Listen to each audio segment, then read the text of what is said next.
కళమారుతున్న జీవితం కలతలోకి జారెనా కలలు గన్న కనులకు నీటి చెమ్మ తగిలెనా వెలుతురైన ప్రతిదినం చూపుతోంద వేదన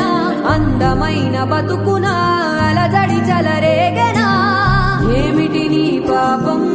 ఏమిటి నీ నేరం చీకటి ముసిరిందే చిటికల్లోనా